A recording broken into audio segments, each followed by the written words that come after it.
Hello there, it's Lew again.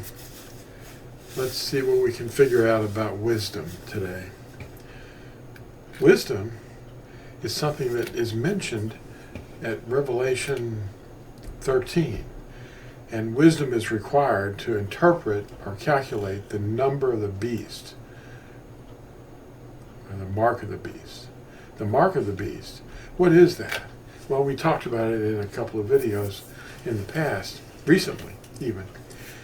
And without wisdom, you can't know that you're out of bounds. And that's what the problem is, because Christianity, after Constantine and the councils and the creeds that we talked about too, abandoned wisdom. And they set themselves up with a new Roman thing, Wisdom is the Ten Commandments. That's what it is. And Yahusha represents the living word, which is the Ten Commandments. It's right behind me, isn't it? It's on this gate stone. We were to write them on our gate stones and on our gates, or on our doorposts. So why would he punish us for doing them? He says, be doers of the word, through the first Natsarim. Be doers, not hearers only, but do these commandments. I am Yahuwah, your Elohim. Have no other before my face. What happened to that one? It got thrown out by the teachers. What about the fourth commandment? And his name, the third commandment. Bowing to idols. Well, they're doing that ferociously all over the earth.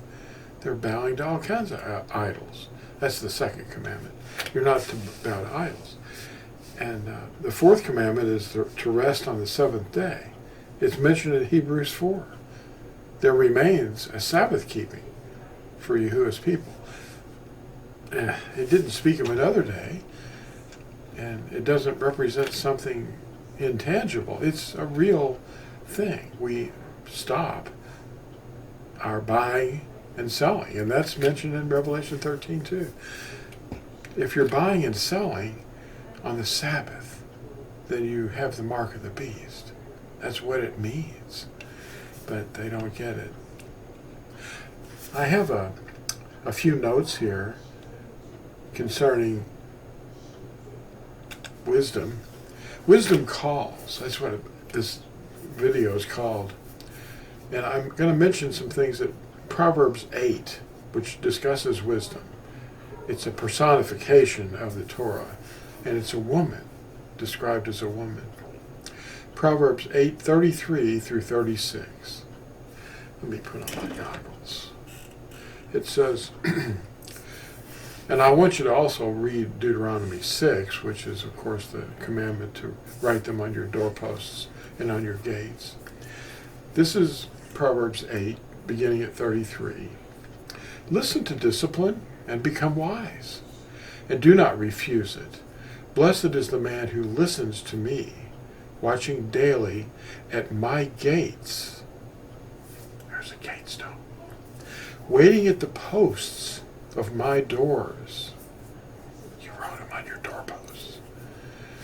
For whoever finds me shall find life and obtain favor with Yahuwah. But he who sins against me injures himself. All who hate me love death. Unquote. I get comments on videos, and one of the videos there was a gentleman who was saying that the Ten Commandments are a covenant with death.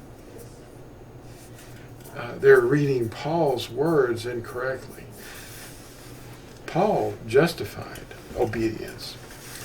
So, all who hate me love death. Well, what does that mean? If you hate these commandments and you don't want to practice them, then he doesn't know you, and you don't know him, because 1 Yehukanan or 1 John 3:4 says that sin is lawlessness. And 1 John chapter 2 verse 4 says that the one who says, I know him, but does not obey his commandments, is a liar, and the truth is not in him, in that one. What does Revelation 22 say, the last chapter? Blessed are those doing his commandments, that they might have the right to the tree of life and to enter into the gates of the city. In Revelation chapter 12 and chapter 14, they mention that the dragon is enraged at those guarding the commandments of Elohim and holding to the testimony of Yahusha. Well, the Ten Commandments are a way of life, not death. To choose death is to disobey the commandments. The Ten Commandments have been inscribed on our hearts by the circumcision of Yahusha dwelling in us. He made us love him and show it by our obedience. It's evidence that we are his disciples.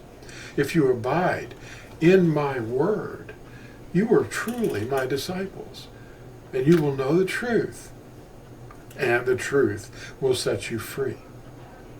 We can now obtain the eternal covenant and obey it because we've received a love for the truth, his living word, which is him.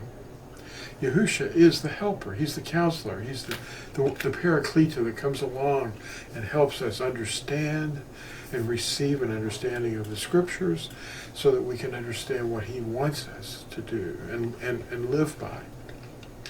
Belief is perfected by obedience. Read Hebrews 11 and 12. Abraham believed, and it was counted to him as righteousness. But that belief was not perfected until he obeyed. At that point, it was perfected. You can't just hear it. You've got to do it. Be doers of the word, not hearers only. Paul lived and taught the Torah to those he was converting to obey the commandments. And he said, do we then nullify the Torah, the instructions, through the belief? Let it not be. On the contrary, we establish the Torah. Romans 3, verse 31.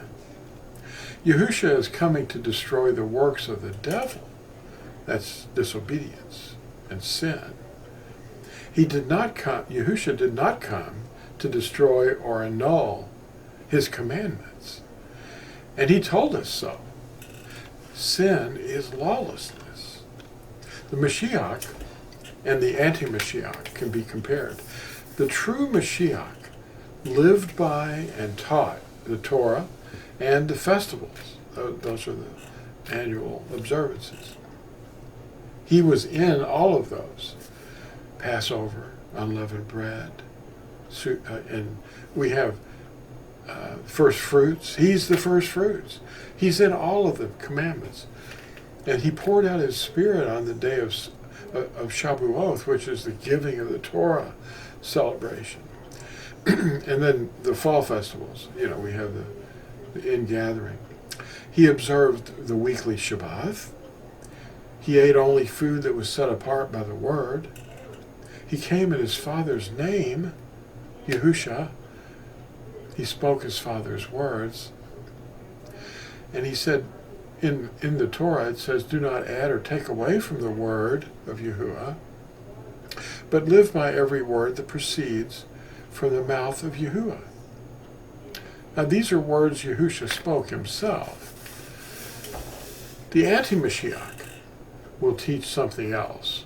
He's the man of sin, a lawless one.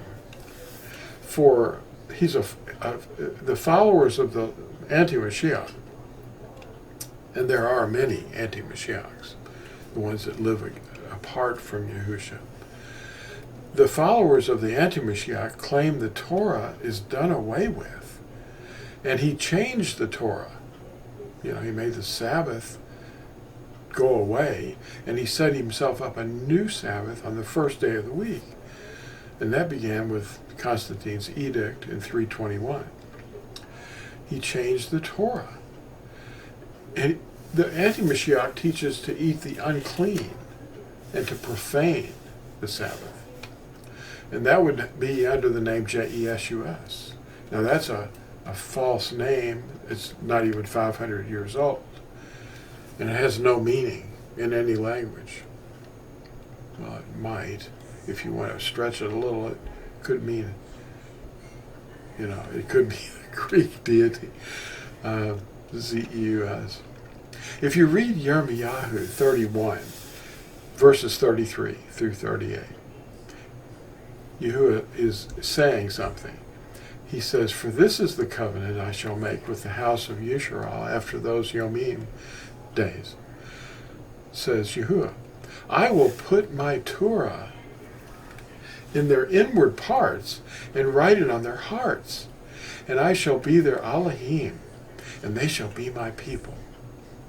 And no longer shall they teach each one to his neighbor and each one to his brother, saying, 'Know Yahuwah,' for they shall all know me, from the least of them to the greatest of them, says Yahuwah. For I shall forgive their lawlessness and remember their sin no more. Thus said Yahuwah, who gives the sun for a light by Yom, and the laws of the moon and the stars for a light by Lila, who stirs up the sea, and its waves roar. Yahuwah Sabaoth is his name." That means Yahuwah of armies.